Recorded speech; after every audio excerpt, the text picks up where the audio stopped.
Salut YouTube, comment ça va? On se retrouve dans cette nouvelle vidéo pour parler de mon top 5 de 2025.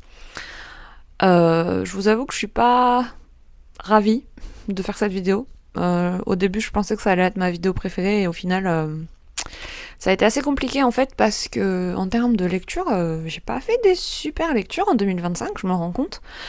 Enfin, c'était des lectures correctes et des très bonnes lectures, mais il n'y a pas eu d'énormes coups de cœur. Et en fait, mes coups de cœur, ils n'étaient pas sur des lectures folles, quoi. C'est-à-dire que c'est beaucoup des romances.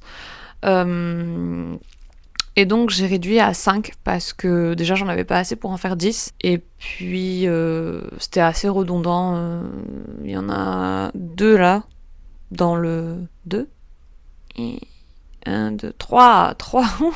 3 dans le top 5 qui sont des romances. Donc j'allais pas non plus en mettre 8 quoi. Et ça s'explique par le fait que ça a été une année très compliquée.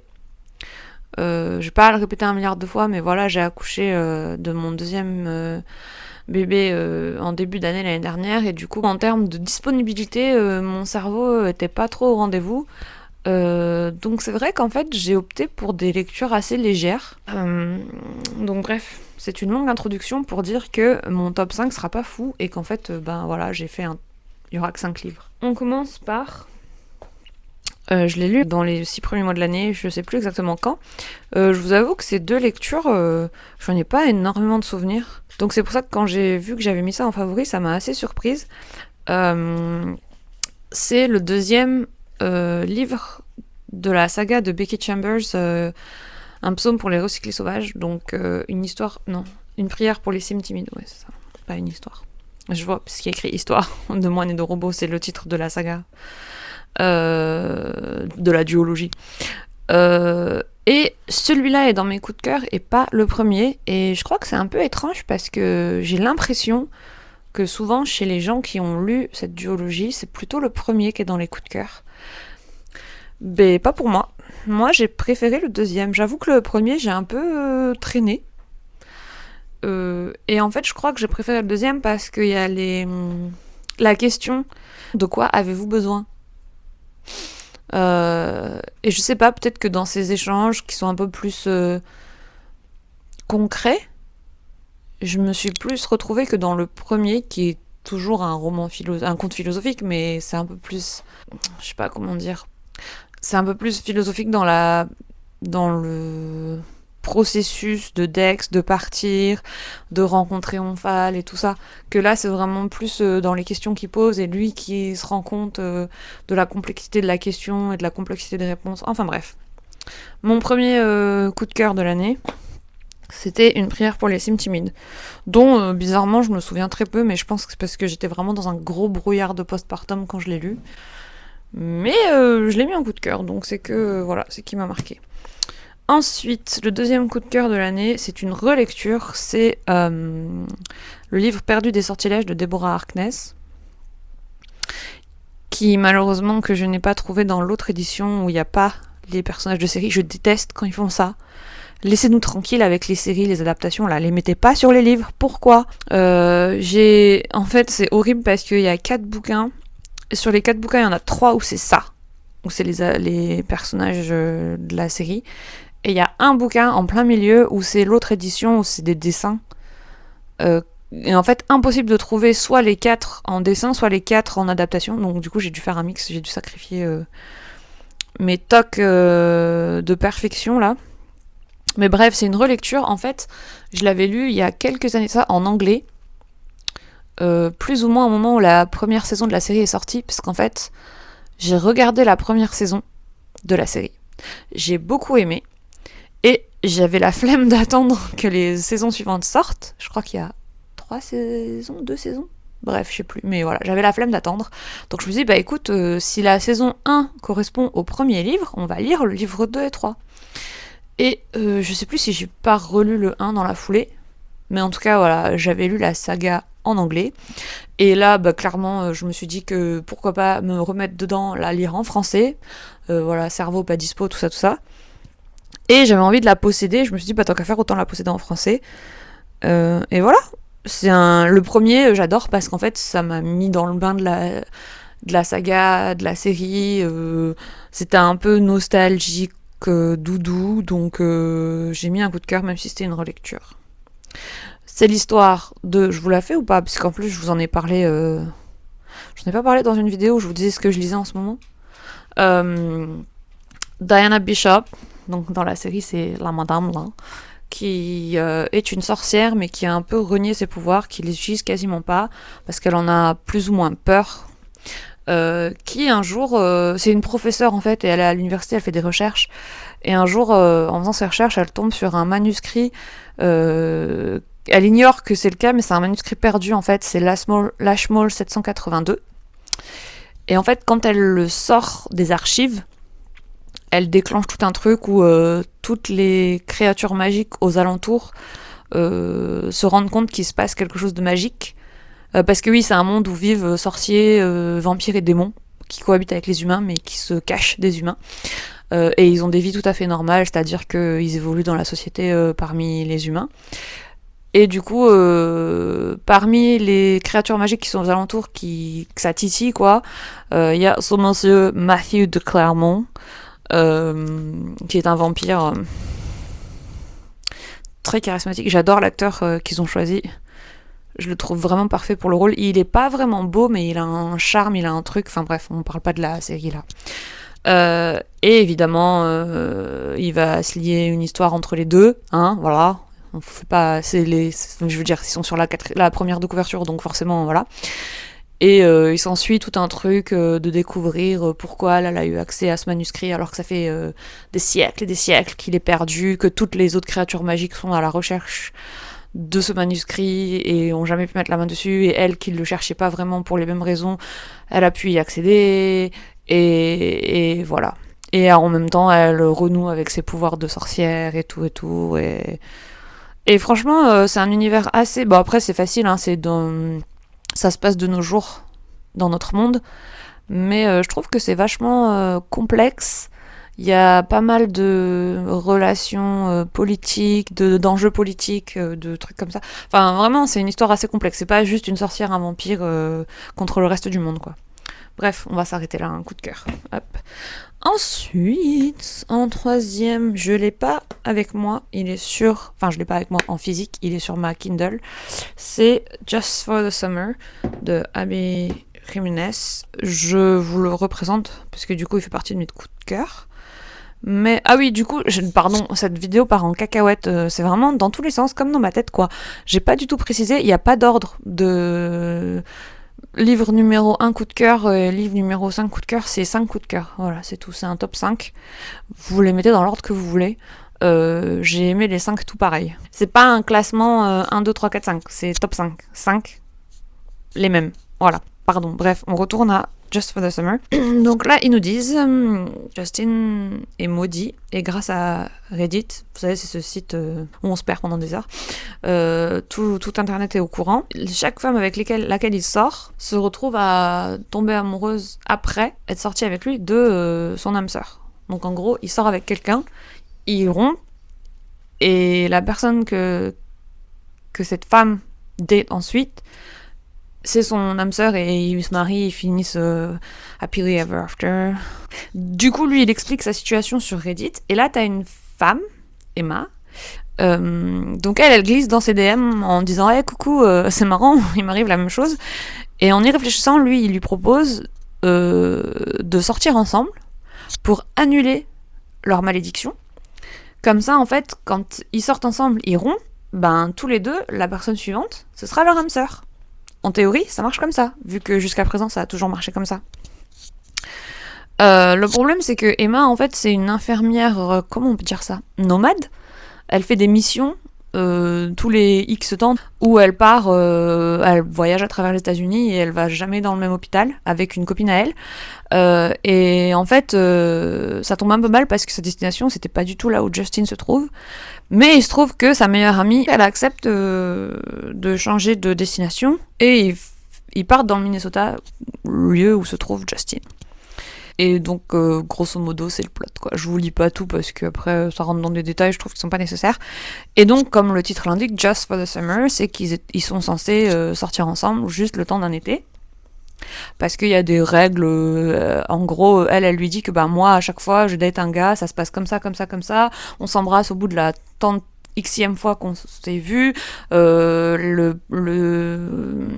sors avec cette personne pendant 3 semaines, enfin des choses comme ça. Et donc Justine de son côté, pareil, il lui dit bah moi ça se passe comme ça. Le premier date, on fait ça. Le deuxième date, on fait ça. Le troisième date, il se passe ça. Et donc ils essayent de reproduire exactement la même chose pour vraiment que la malédiction, elle fonctionne tout pareil.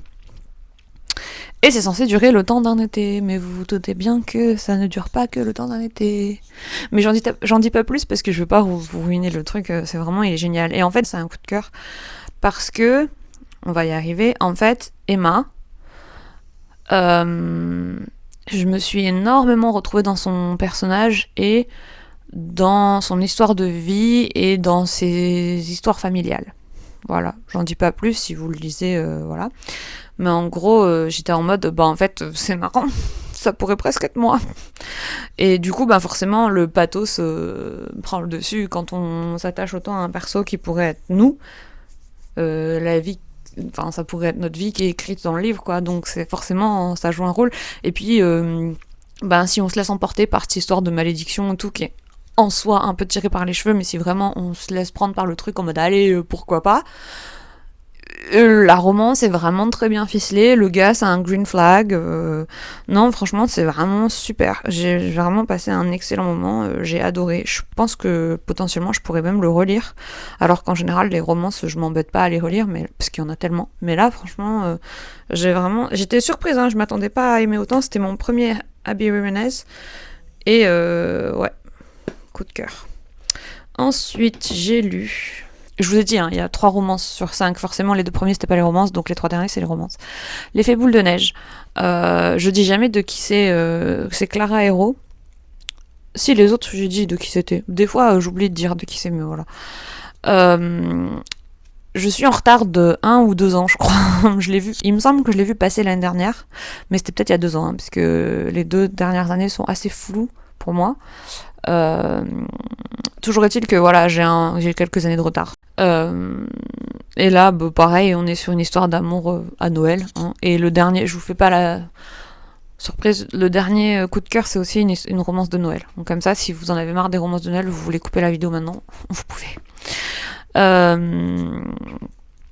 Et ça nous dit, Iris est secrètement amoureuse de son meilleur ami Charles depuis qu'ils sont enfants. Après un stage aux États-Unis, ce dernier rentre enfin à Bordeaux pour les fêtes de fin d'année. Iris est persuadée que la distance lui aura permis de réaliser qu'ils sont faits pour être ensemble, mais à l'aéroport, Charles n'est pas seul. Il est accompagné de Jude, sa petite amie. Les espoirs d'Iris s'écroulent, Charles est amoureux de Jude, pas d'elle. Une fois le choc passé, Iris se laisse convaincre par une idée folle de son amie Anastasia, férue de romance. Ce qu'il faut pour que Charles ouvre les yeux, c'est le rendre jaloux. Et si elle demandait à Alex, le grand frère de Charles, qui n'a jamais vraiment su trouver sa place parmi eux, de prétendre être son petit ami.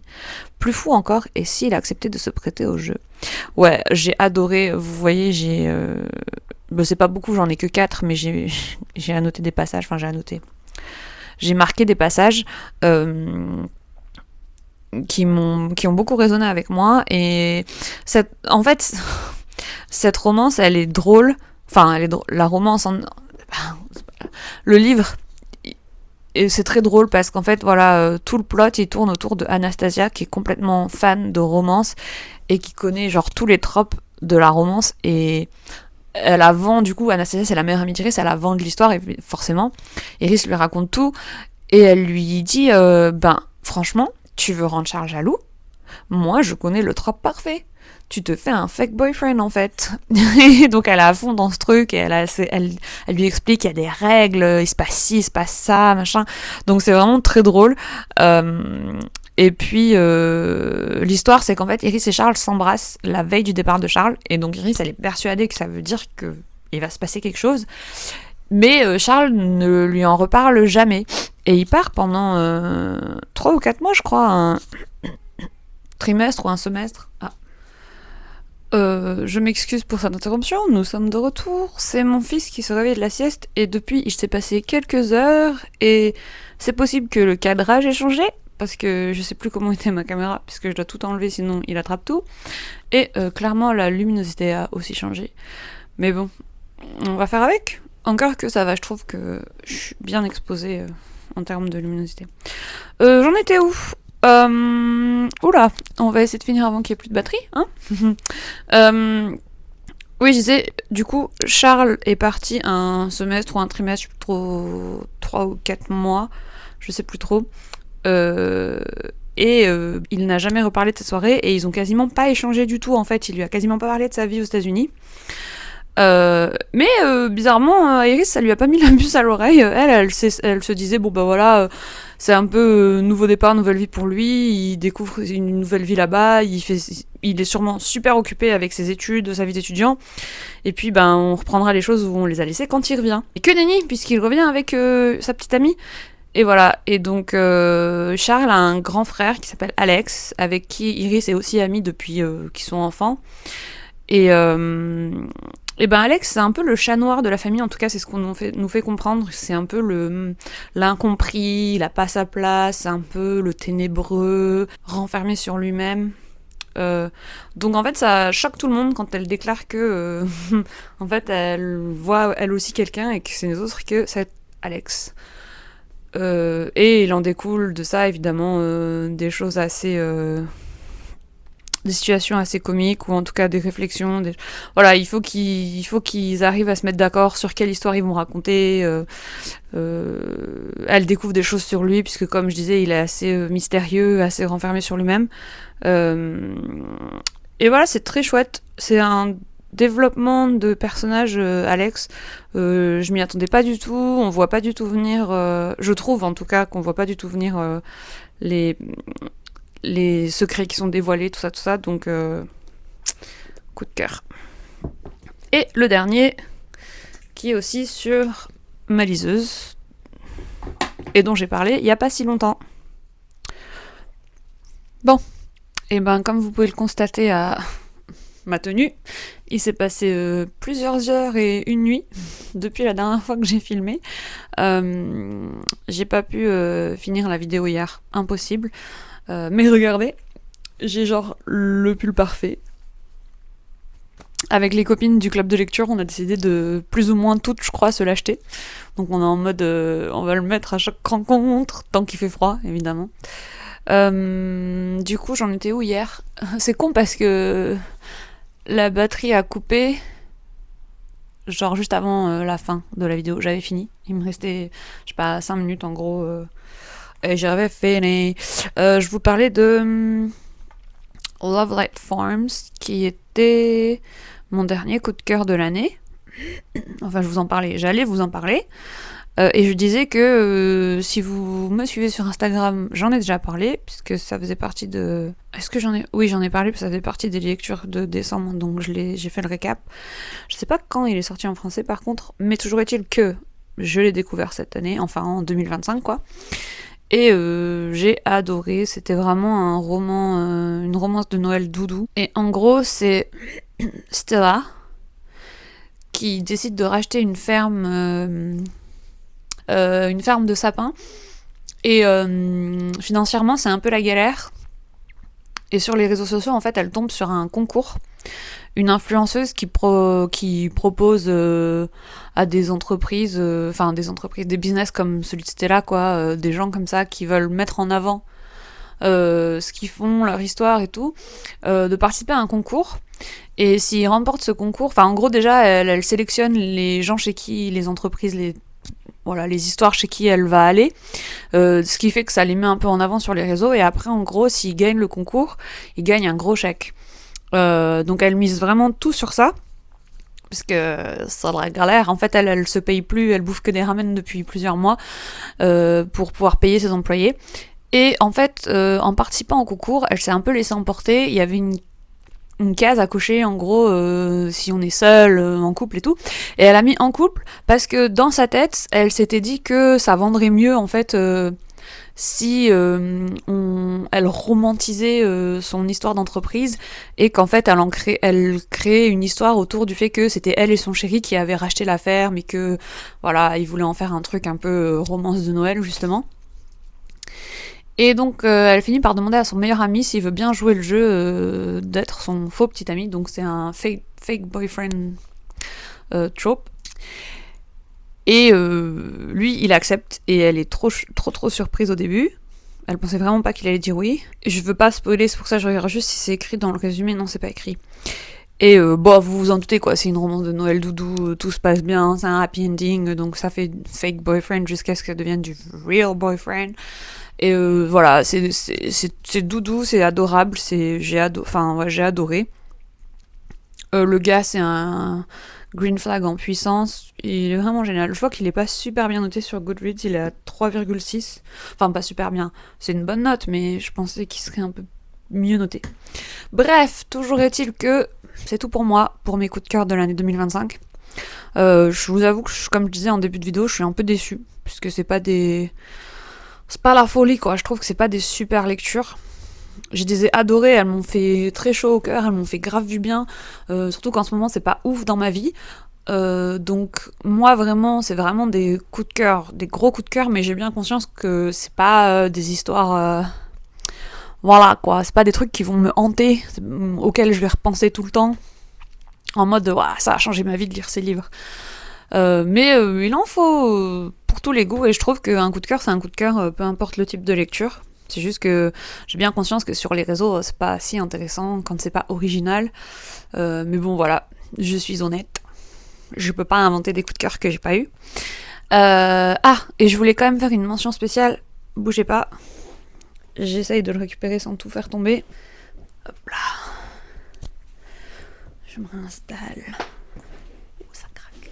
Des fois, j'ai peur de le casser. Je suis sur un repose-pied. C'est pas du tout fait pour soutenir tout mon poids, mais bon, c'est pas grave. Je voulais juste vite fait mentionner cette petite beauté. Language of Dragons par S.F. Williamson. Il est trop beau, je l'ai un peu marqué. Pourquoi je voulais en parler, pourquoi je voulais faire une mention spéciale, parce que ça a pas été un coup de cœur, mais il a pas manqué grand chose, et j'ai trouvé cette lecture super originale. Parce que vraiment on est sur un côté linguistique hyper poussé. Et en fait, faut savoir que moi je suis une linguiste. Je donnais des cours de langue et j'adore apprendre les langues. Donc ça m'a vraiment profondément parlé. Et voilà, donc s'il y a des gens comme moi qui aiment beaucoup les langues, qui sont linguistes dans l'âme, même si c'est pas votre métier, je veux dire, si vraiment ça vous passionne, comment fonctionne une langue, comment on perçoit le monde à travers une langue, tout ça, les dialectes, enfin vraiment tout ce qui a trait aux langues, je le trouve génial par rapport à ça. Et puis c'est une histoire de dragon, quoi. Voilà, faut pas aller chercher plus loin. Et pourquoi il a pas fini dans mon top 5, pourquoi ça a pas été un coup de cœur, il a vraiment pas manqué grand chose. Je pense que c'est en partie, je m'en rappelle plus très bien du pourquoi du comment, parce que je l'ai lu en tout début d'année. Je crois que c'était une lecture de janvier ou février, un délire comme ça, peut-être mars, mais vraiment pas plus tard que ça. Mais je l'ai dévoré alors que j'étais en plein début de postpartum et qui fait 500 pages. Donc c'est quand même une petite brique, c'est pas mal. Il a pas eu 5 sur 5 parce que il y a une romance dedans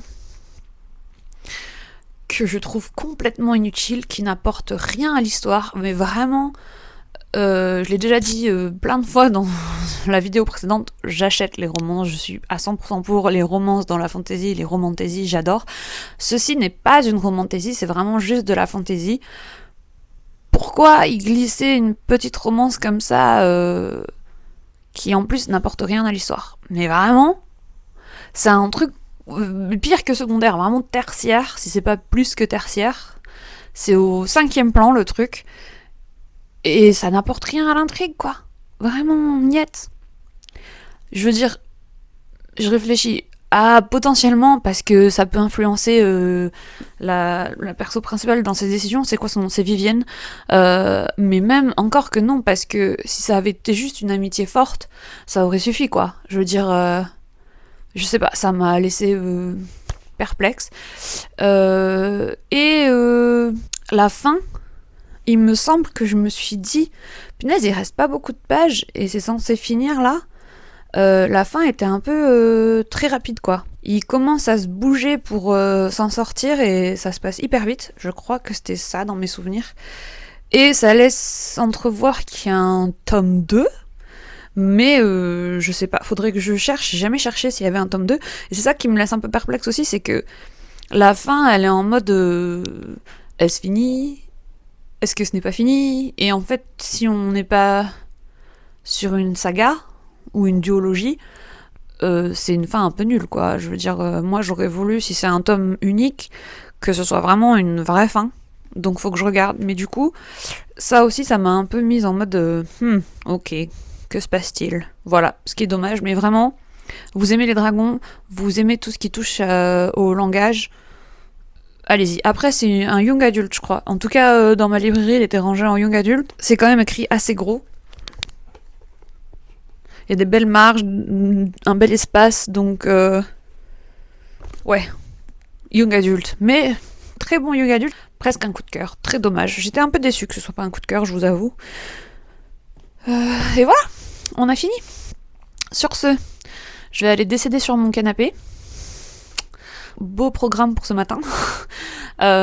Et si tout va bien, je filme début février un book haul humongous, énorme.